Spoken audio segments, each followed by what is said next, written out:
Olá, boa noite, meu irmão, minha irmã. Estamos nós aqui mais uma vez na live da Igreja Evangélica Congregacional em Caxamorra, nessa terça-feira, dia 16 de novembro, dia posterior ao aniversário da Igreja Evangélica Congregacional Campo Grandense. Ontem foi o aniversário da nossa Igreja Mãe. Estivemos lá junto com os irmãos da Igreja Campo Grandense, junto com o pastor Nerval, e passamos ali a noite cultuando a Deus. Foi um tempo muito bom de alegria, de adoração a Deus, e meu coração sempre fica envolvido em muita emoção quando eu retorno com muita frequência. Hoje mesmo, por conta do Seminário Teológico do Oeste, vou estar lá nas dependências da Igreja Campo Grandense. Uma alegria muito grande, foi muito bom estar com os irmãos ontem. E hoje é terça-feira, dia de live da Igreja em Caxamorra. Hoje vamos estudar mais um capítulo do estudo que estamos fazendo em Gênesis. Hoje o capítulo 43. Então, se você puder, já pega a sua Bíblia e abra lá em Gênesis 43. Hoje também o nosso querido irmão Jacó Anselmo foi hospitalizado e passou por uma cirurgia, e nós já tivemos notícia que a cirurgia foi bem sucedida, que o irmão passa bem. Então louvamos a Deus também por esse momento difícil que o irmão Jacó Anselmo está passando, mas sabemos que Deus tem cuidado da vida dele, Deus tem cuidado da nossa vida, né? Então você que já chegou, que está aqui na nossa live, peço a você que deixe aí o seu boa noite, cumprimente-nos, aos irmãos que estão de vários estados e cidades que estão sempre conosco. Deus abençoe muito a sua vida. Os irmãos da nossa comunidade de fé, da Igreja Evangélica Congregacional em Caxamorra, um abraço em cada um de vocês. Aos que são de outras comunidades, mas que são da nossa região, que sempre nos acompanham online ou assistem posteriormente, que Deus abençoe. Compartilhe lá com outras pessoas essa nossa live, esse nosso estudo, e seja bem-vindo. A cada um de vocês que vão entrando, que Deus abençoe muito a sua vida, meu irmão, minha irmã. Vamos orar agora, agradecendo a Deus pelos 89 anos que a nossa Igreja Mãe completou ontem, a Campo Grandense. Agradecer a Deus pela cirurgia que o nosso irmão Jacó Anselmo fez, está passando bem em recuperação, clamar que Deus o recupere, assim também como os demais irmãos, vários irmãos que estão em tratamento de saúde. Vamos clamar que Deus abençoe e restabeleça. Deus amado, Pai de amor, louvado e exaltado seja o teu santo nome. Reconhecemos quem tu és, Deus bondoso, de misericórdia e graça. Sabemos que foi a tua boa mão, mão de misericórdia e graça, que nos alcançou, nos retirando de onde nós estávamos e fazendo de nós os teus filhos, amados em Cristo Jesus.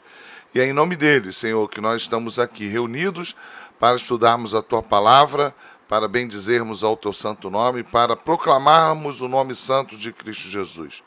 Te bendizemos, suplicando que o Senhor nos abençoe no tempo que estaremos estudando a tua palavra. Assim também como te agradecemos pelo aniversário de 89 anos da Igreja Campo Grandense, que o Senhor continue abençoando o ministério do pastor Nerval, abençoando, Senhor, toda aquela comunidade de fé. Te louvamos pelos irmãos que em tempos anteriores dedicaram a sua vida ao serviço da Igreja de Cristo ali naquele lugar, aos que hoje estão com o Senhor, que em tudo a tua boa mão os conduza. Nos conduza, Senhor, que a tua boa mão nos conduza, para que estes exemplos desses irmãos que viveram para a proclamação do Evangelho ali naquela comunidade de fé, que esse exemplo sirva para as nossas vidas e que o Senhor nos conduza de modo que entendamos a responsabilidade como Igreja de Cristo, seja em Caxamorra, seja na Campo Grandense, onde o Senhor tem nos colocado, que a nossa responsabilidade continue e que deixemos, Senhor, assim como estes que viveram no passado, deixaram um legado, um caminho que aponta para a cruz, um caminho que aponta para a missão que o Senhor nos dá. Obrigado pelos irmãos que estão agora, nesse tempo, na Campo Grandense, governados, liderado pelo Ministério Pastoral do Pastor Nerval, que a boa mão do Senhor os renove e os abençoe. Assim também eu suplico que o Senhor permita que a igreja em Caxamorra seja longeva ali naquele lugar e que a nossa história em Caxamorra também sirva de serviço do Senhor, para que vidas sejam alcançadas, para que fique registrado no decorrer das gerações uma comunidade de fé que proclama Cristo Jesus, que anuncia a sua volta. Perdoa, Pai, os nossos pecados, ajuda-nos. Suplicamos mais uma vez, agradecidos pelo irmão Jacó Anselmo, agradecido pela cirurgia, suplicando que a tua boa mão o sustente, o guarde, que o Senhor o renove. Assim também, Senhor, como aqueles outros irmãos que estão enfermos, em seus tratamentos, que a tua boa mão os cure. Lembramos do irmão do diácono José Luiz, o Jorge Guimarães. Lembramos, Senhor, da nossa irmã Norma. Lembramos da dona Eunice, a mãe da Eliane, do Cássio. Cuida, Senhor, desses irmãos. Amamos ao Senhor pela vida da Suzy, cada um desses irmãos, Senhor, que os nomes têm sido colocados e que nós temos orado, suplicado, que haja cura. Não conseguimos lembrar de todos, lembramos do seu Oséias, que também passa por um tratamento de saúde, com a sua saúde fragilizada. Que haja cura e que o teu nome seja exaltado na vida dessas pessoas, dos seus familiares, que também o Senhor os console e os alegre em Cristo Jesus. Perdoa, Pai, os nossos pecados, a oração que fazemos em nome de Jesus Cristo. Amém. Muito bem, meus irmãos. Na lição passada, no estudo passado, nós nos encontramos aqui estudando o capítulo 42. Eu, insistentemente, na terça-feira passada, eu disse que o capítulo 42, poderia ser chamado de o capítulo 42 de Gênesis poderia ser chamado o caminho da restauração, do renovo, da reconciliação. Porque nós vemos ali Deus promovendo por meio daquele reencontro entre os irmãos de José e José, um caminho onde aquilo que antes era impossível de ser vivido e experimentado, uma pacificação, o Senhor conduz de modo que a graça e a misericórdia pudesse ser presente neste encontro. José é aquele que tem todo o direito, à luz da percepção comum, de se vingar, de usar do seu poder, da sua autoridade agora como governante do Egito, e vendo seus irmãos fragilizados, ele se emociona com a presença dos irmãos que vão até o Egito para procurar alimento, estão vivendo uma crise de desabastecimento, e José se emociona e fica comovido pela presença dos irmãos e faz com que eles retornem para o lar com a promessa de voltarem com a presença de Benjamim, o mais novo, e para isso José retém Simeão, mandando que eles ordenassem, que eles voltassem para a sua terra e de lá eles trouxessem Benjamim para que assim ele pudesse libertar Simeão. E é toda uma estratégia de José para que eles todos pudessem estar diante dele, mas é também o mover de Deus para que a misericórdia e a graça por meio da vida de José não só preservasse a vida dos seus irmãos, mas que fosse um testemunho daquilo que são os atributos de Deus revelados na pessoa de Cristo Jesus. E por outro lado nós vemos os irmãos de José, em toda aquela circunstância, e também por terem que deixar Simeão, eles sendo lembrados pelos fatos que estão ocorrendo, que uma vez eles abandonaram um outro irmão que, embora estivesse diante deles, eles não sabiam aonde estavam. E eles se comprometem em estar agindo ali diante de José com honestidade, se comprometem de atender aquilo que José está ordenando que seja feito, que eles voltem e que eles seriam fiéis àquela promessa. No entanto, como disse, há um estratagema, uma estratégia de José que os envia embora. E os enviando embora, coloca o dinheiro que eles pagaram pelo cereal que compraram, primeiro perceptível no saco de um deles, quando parando no meio do caminho, perceberam ao alimentar um dos animais que o dinheiro que eles deveriam ter pagos pelos cereais, o dinheiro estava ainda em meio aos cereais nos sacos. Quando eles chegam para falar com seu pai Jacó e vão derramar ali os cereais, eles percebem que todo o dinheiro que deveria ter ficado no Egito como pagamento daquilo que eles adquiriram, todo o dinheiro retorna. E há, o final do capítulo 42, uma crise. E agora? Simeão está lá. E eles se lembram do que fizeram com José. E eles precisam retornar para buscar o seu irmão. E há, obviamente, da parte deles, todo um estado de preocupação, todo um estado de crise. Jacó também teme. Como que eu vou liberar Benjamim? Já perdi José, agora estou na iminência de perder Simeão. Como assim? Como que tudo isso vai se dar? Mas aquilo que eu chamei de o caminho da paz, o caminho da reconciliação, que a gente começa a ver a partir do capítulo 42, ele continua no capítulo 43. Isso vai até o final do livro de Gênesis. É a narrativa que aponta para a pessoa de Jesus Cristo, aquele que nos reconcilia com o Pai. Então a narrativa vai se intensificando. E agora, a partir do capítulo 43 e também no capítulo 44, o que nós vamos ver é que Judá vai experimentar um papel de protagonismo nesse processo. E aí, como a gente já falou, a gente começa a entender, porque lá no início da narrativa da história de José, parece que a gente vê algo entre parênteses, um hiato.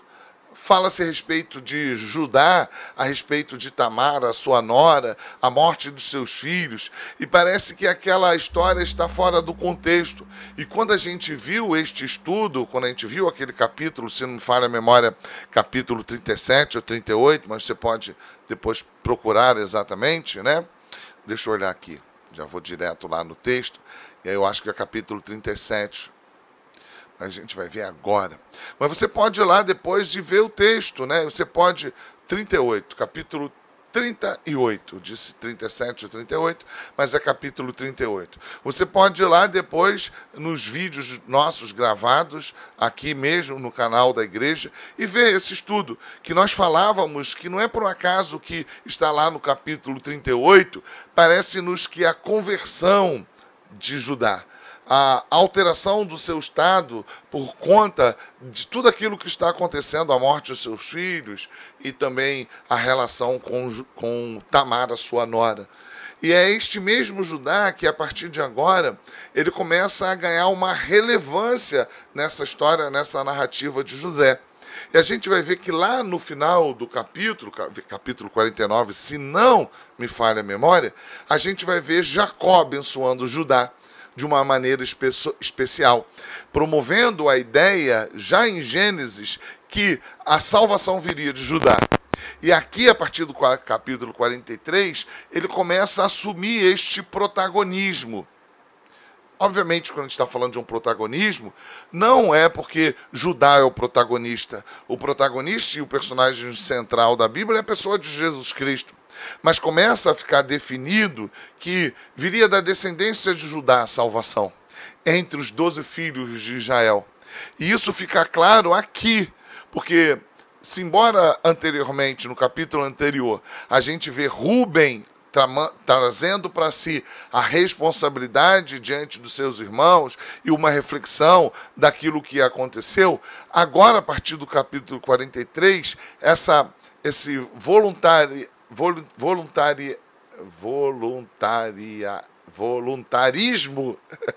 este voluntarismo de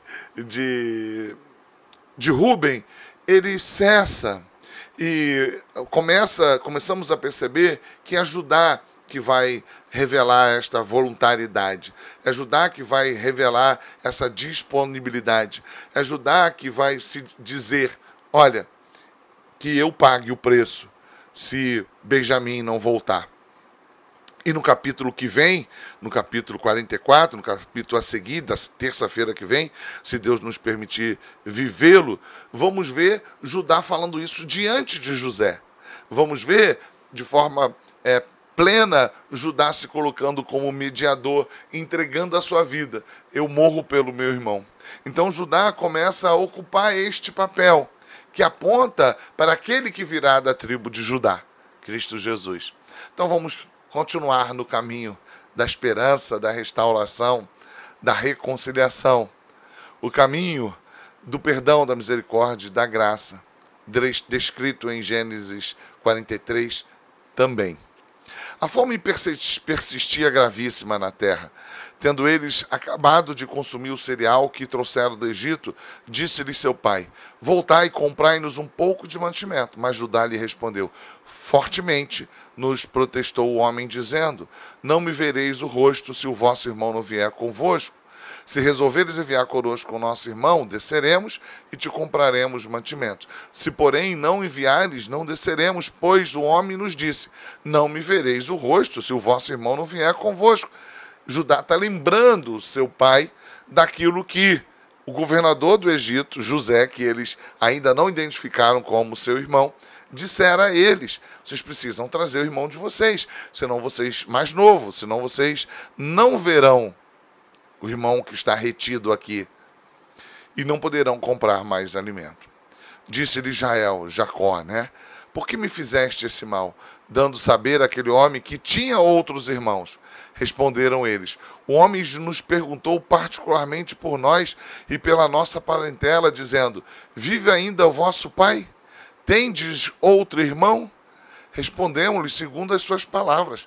Acaso poderíamos adivinhar que haveria dizer: trazei o vosso irmão? Ou seja, como assim a gente podia adivinhar que ele ia exigir isso? Com isto disse Judá a Israel, seu pai: envia o homem comigo. E aí você vai vendo esta mediação de Judá. Quando Jesus se encontrou com aquela mulher samaritana, a conversa deles culminou com a certeza de que eles precisavam adorar em Jerusalém. Eles precisavam, os samaritanos, ir ao templo para adorar e não ficarem em Gerezim como eles tinham por hábito ficar. E o motivo Jesus explica: porque a salvação vem dos judeus. Judeu é a expressão daquele que é da tribo de Judá.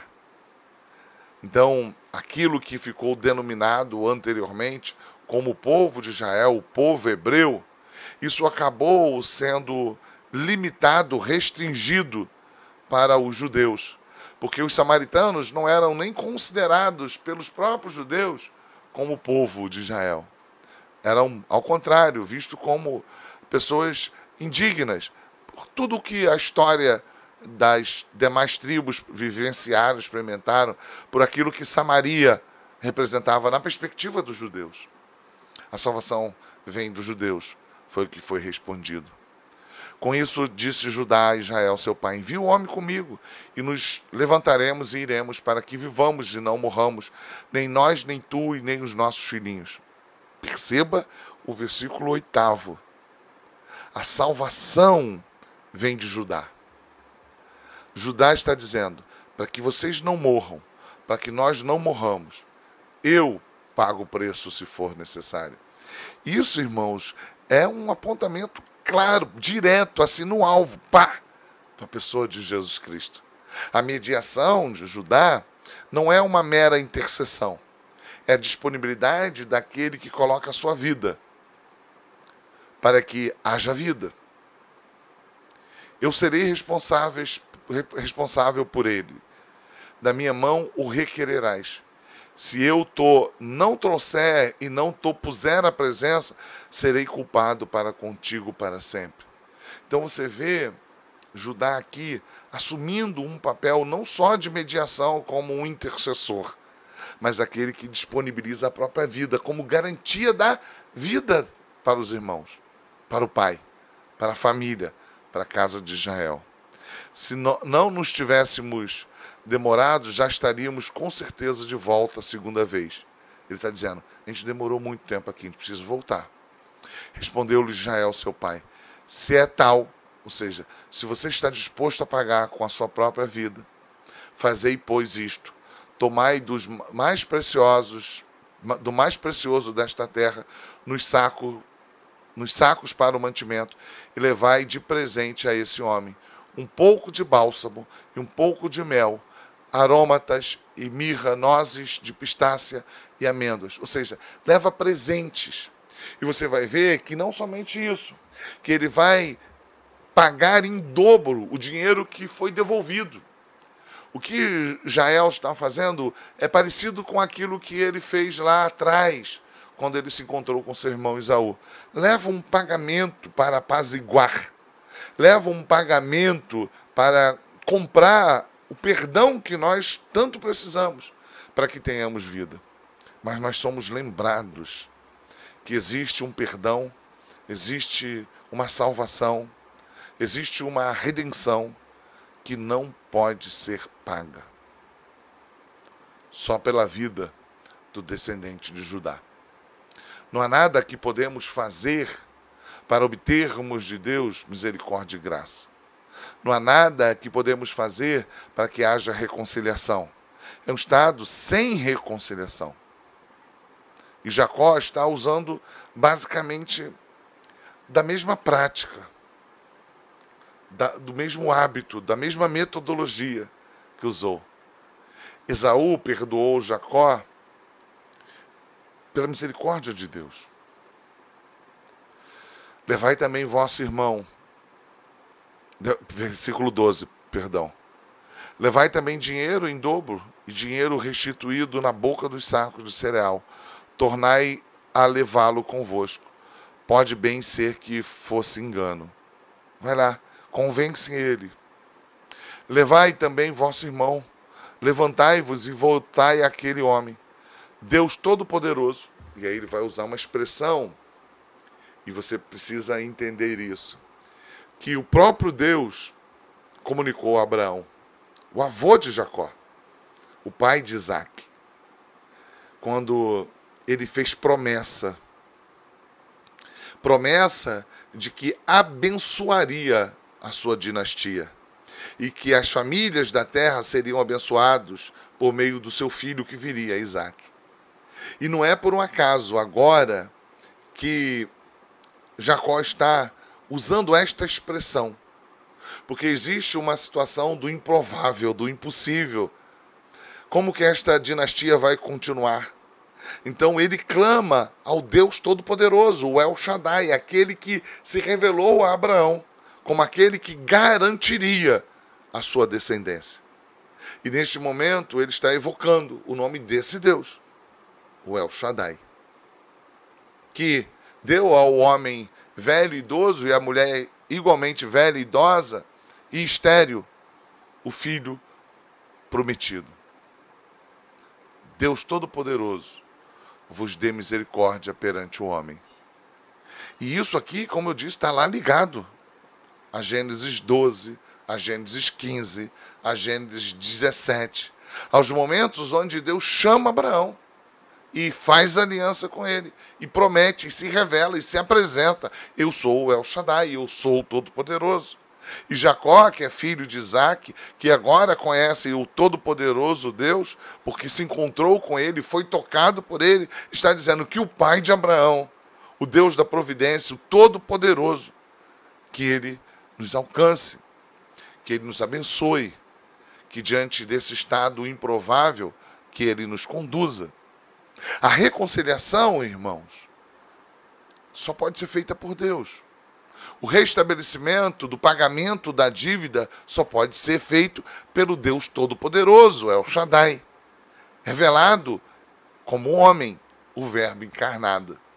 E como diz Colossenses 1, que tem sobre si todo o poder, toda a autoridade. Todas as coisas foram feitas por meio dele, para ele. É ele. A manifestação do Deus invisível.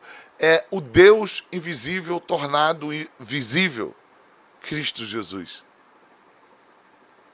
É este Deus, triuno, Pai, Filho e Espírito Santo, que nos selou com um penhor do próprio Espírito Santo, que é também o selo, a garantia da paz que nunca poderíamos ter. É esse Deus que Jacó agora, diante do improvável, do impossível, está clamando. E Judá é o tipo de Cristo. Judá aponta para este Deus Todo-Poderoso encarnado. Deus Todo-Poderoso vos dê misericórdia perante o homem, para que vos restitua o vosso outro irmão, e deixe vir Benjamim. Quanto a mim, se eu perder os filhos, sem filhos ficarei. É a adoração, é o culto, é a entrega diante de Deus. Não podemos fazer nada. Deus Altíssimo, vem e socorre-nos. Envia em estratégia presentes, tenta agradar o governador do Egito, tenta fazer com que leve a ele aquilo que ele está pedindo, incluindo o seu irmão mais novo, Benjamim. Mas no final das contas, Jacó se entrega à realidade. Só por Deus. Só por Deus. Não temos como converter o coração dos nossos filhos, do esposo, da esposa, de pais, de irmãos. Essa dívida foi paga por ele. E só ele pode, por meio da sua dívida paga na cruz do Calvário, fazer com que nós possamos voltar não para a casa de Jacó, mas para a casa do Pai. Então, a segunda parte do texto, encaminhando para a parte conclusiva do capítulo 33. Tomaram, pois, os homens os presentes, o dinheiro em dobro, e Benjamim. Levantaram-se, desceram ao Egito e se apresentaram perante José. Vendo José a Benjamim com eles, disse ao despenseiro de sua casa: leve a estes homens para sua casa. Mata reses e prepara tudo. Mata animais pequenos, prepara alimento para eles.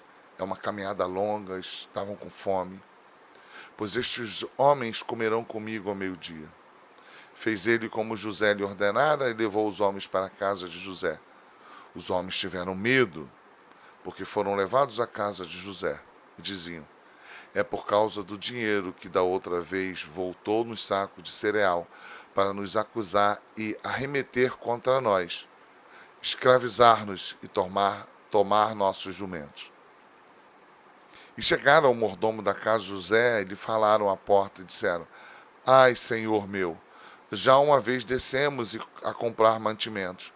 Quando chegamos à estalagem, abrindo os sacos de cereal, eis que o dinheiro de cada um estava na boca do saco de cereal, nosso dinheiro intacto. Tornamos a trazê-lo conosco. Trouxemos também outro dinheiro conosco para comprar mantimentos. Não sabemos quem tenha posto o nosso dinheiro nos sacos de cereal. Ele disse: paz seja convosco, não temais. Aquilo que José fez é apenas um emblema da ruptura que há entre eles, por causa do pecado deles, por causa da insubmissão deles. E este José está em Cristo Jesus, promovendo a paz. O que eles trouxeram não poderia pagar esta paz. Esta paz foi adquirida por Cristo Jesus. Esta paz que podemos em Cristo viver com os nossos irmãos é a paz que podemos viver com os nossos irmãos, porque podemos viver primeiro, se pudermos viver primeiro, com o nosso Pai Celestial. E só podemos viver com o nosso Pai Celestial por meio do sacrifício de Cristo. Tem uma dívida que tem que ser paga. E o que eles estão trazendo não paga a dívida. O que eles estão trazendo não é suficiente. Se Deus não agir com graça e misericórdia no coração do próprio José, a paz não pode ser estabelecida. Mas é isso que José oferta, abrindo mão do seu direito. Paz seja convosco, não temais. O vosso Deus e o Deus do vosso Pai vos deu tesouro nos sacos de cereal. O vosso dinheiro me chegou a mim, e lhes trouxe fora a Simeão. E lhes trouxe fora a Simeão. Perceba o que José fala. O vosso Deus. Não é o intento de Jacó. Não é a estratégia de Jacó. É Deus. Esaú lá atrás não recebeu Jacó porque ele enviou vários presentes, tentou bajular. É Deus que promove a paz onde não pode haver paz. É Deus que promove a reconciliação onde não pode haver reconciliação. É somente por Deus, por meio do sacrifício de Cristo Jesus, uma dívida precisa ser paga. Os irmãos José fizeram algo terrível contra o seu irmão. E fazendo contra o seu irmão, acima de tudo, eles fizeram contra Deus. Eles só poderiam ser perdoados por José se eles pudessem ser perdoados pelo próprio Cristo de Deus. Logo, os irmãos de José, o próprio José, cada um de nós, só podemos ter paz em Cristo. Eles, pelo Cristo que viria. Nós, pelo Cristo que já veio. Por isso ele diz, o vosso Deus, o Deus do vosso Pai. Não é o dinheiro enviado por Jacó, mas a obra redentora de Deus em Cristo Jesus. Depois levou o mordomo aqueles homens a casa de José, lhes deu água. E eles lavaram os pés, também deu ração aos seus jumentos. Então prepararam o presente para quando José viesse ao meio-dia, pois ouviram que ali haviam de comer.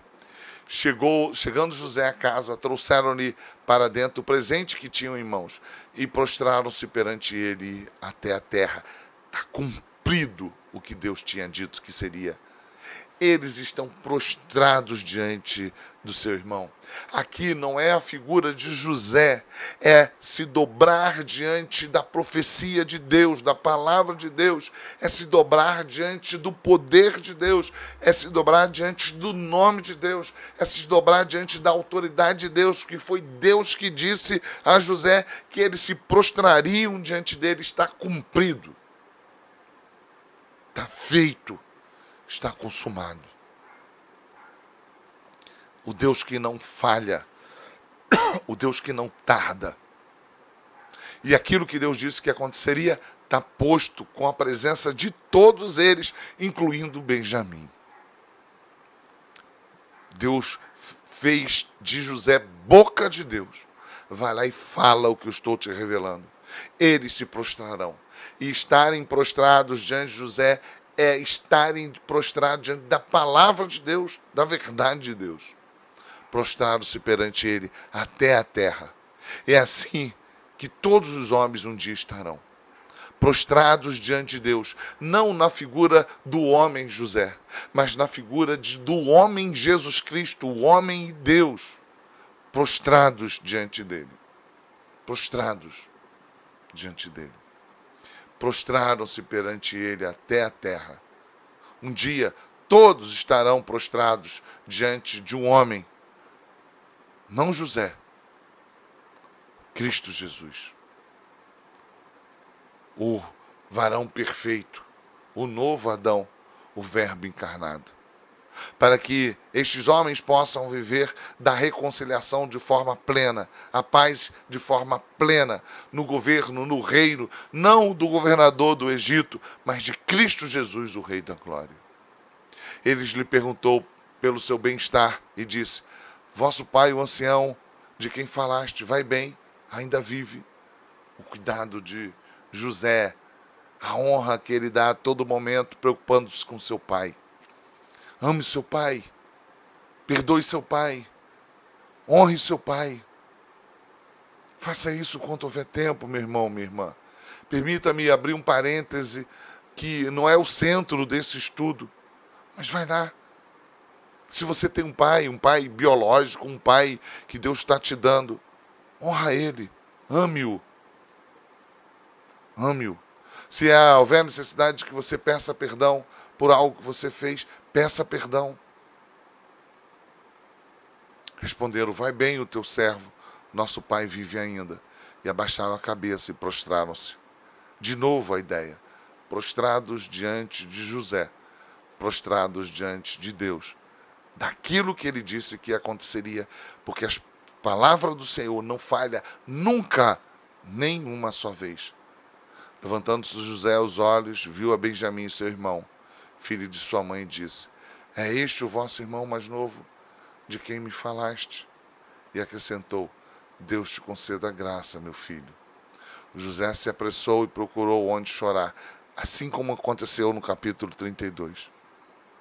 É isso, irmãos, que a paz de Deus faz. É isso que o derramar da misericórdia e da graça. Não viva em soberba, não viva em arrogância, não viva com amargor, com acúmulo de, de ofensas de que você recebeu, daquilo que lhe foi atribuído injustamente. Derrame misericórdia, graça, perdoe a quem te ofendeu. Se alguém ao seu lado foi ofendido por você, não tenha constrangimento, não fique agarrado à vaidade. Vai até a pessoa, peça perdão. É o renovo que se dá pela paz de Deus entre nós. É o derramar da misericórdia e da graça. José procurou onde chorar, porque se movera no íntimo para com seu irmão. Entrou na câmara e chorou ali. Depois, versículo 31, lavou o rosto e saiu. Conteve-se e disse: servi a refeição. Serviram-lhe a ele a parte, e a eles também a parte, e a parte aos egípcios que comiam com ele. Porque os egípcios não lhes era lícito comer pão com os hebreus, porquanto isso era abominação para os egípcios. Tidos como estrangeiros de menor categoria, não era lícito que os egípcios comessem junto com os hebreus. Serviram-lhe a ele a parte, e a eles também a parte, e a parte aos egípcios que comiam com ele. Porque os egípcios porque aos egípcios não era lícito comer pão com os hebreus, porquanto é isso a abominação para os egípcios. Diz assim na NVI: depois de lavar o rosto, saiu e, controlando-se, disse: sirvam comida.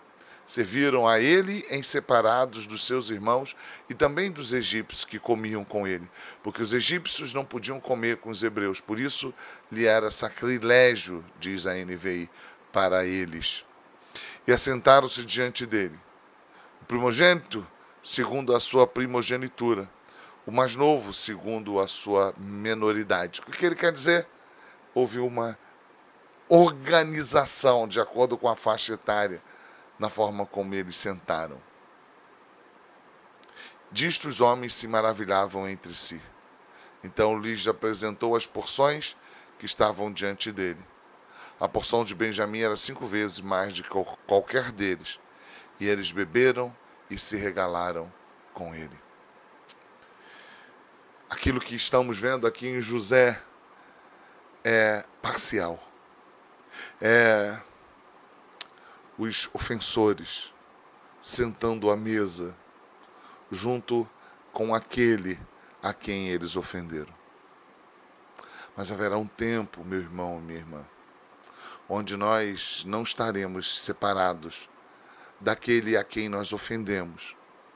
Aquele a quem, sendo ofendido, agora reconhecemos que é o mesmo que pagou um alto preço com a sua própria vida para que pudéssemos ser perdoados dos nossos pecados. E um dia estaremos sentados à mesa com Ele, sem separação. E Ele nos servirá como o nosso irmão mais velho, como quem celebra uma boda, um encontro do noivo com a noiva. Os egípcios e José, pelo seu estado, não poderia comer junto com os ofensores. Mas Cristo Jesus reunirá diante de si mesmo povos de várias línguas e nações. E como aquele que se fez Cordeiro de Deus, nos reunirá para tomarmos da ceia do Senhor na sua presença. É o Senhor reconciliando. É o Senhor pacificando. É o Senhor promovendo a paz que só Ele pode promover. Que linda história. Uma fração pequena, limitada, frágil, da linda história que Deus está construindo de reconciliação de um povo mau, perverso, inimigo, um povo que, pelo sangue do Cordeiro de Deus, pelo sacrifício mediador, intercessor, pela redenção dos nossos pecados, pela vida entregue do descendente de Judá, nós estaremos diante dele, o adorando, o bendizendo e sendo servido pela sua presença abençoadora. A história, o relato de Gênesis 43 continua sendo a história da redenção. Que o Deus poderoso te abençoe e que você seja santificado por essa palavra. Que essa palavra possa trazer ao seu coração gratidão e também implicações práticas para que você viva desta forma, usufruindo desta graça, mas experimentando desta graça em seus relacionamentos. Deus te abençoe, meu irmão, minha irmã, que a paz de Cristo permaneça na sua vida e na sua casa seja abundante para o louvor da sua glória. Da glória do Deus Altíssimo a quem servimos. Deus bendito, Pai de amor. Muito obrigado por estarmos diante dessa palavra tão linda, tão maravilhosa, que é mais do que a entrega mediadora, sacrificial, intercessora de Judá. É mais do que a paz promovida por meio da misericórdia e graça de José, que traz os seus irmãos para junto de si mesmo, para que junto com eles pudesse banquetear.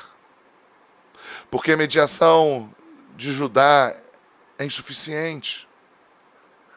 E a mesa de José não é capaz do acolhimento pleno e eterno que podemos ter em Cristo Jesus.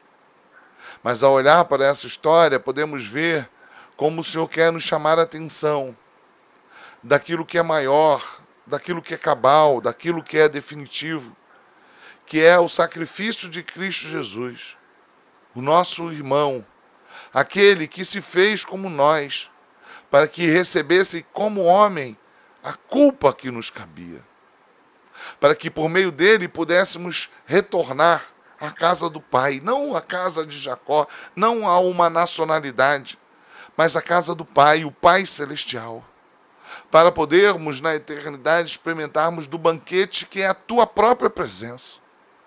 Obrigado, Senhor, por tamanha incomparável bênção, pelo perdão que nos é ofertado em Cristo Jesus. Mas eu quero clamar em nome do nosso Senhor e Salvador. Ajuda-nos, Senhor, para que esta graça seja superabundante em nossas vidas, que nossos relacionamentos possam ser vivificados por essa misericórdia, por essa graça, pela presença do perdão. Ajuda-nos, Senhor. Quebra a nossa arrogância, a nossa vaidade. Faz-nos, Senhor, de modo que possamos ser e ter o mesmo sentimento que Cristo. Ajuda-nos, Senhor. Promova a paz. Derrama da tua graça e misericórdia, de modo a transbordar em nossas vidas e a alcançar os que nos cercam. Essa é a oração que fazemos, em nome de Jesus Cristo. Amém. Muito bem, meu irmão, minha irmã. Um beijo grande no seu coração. Fica na paz de Cristo. Deus abençoe. Amo vocês, amo você.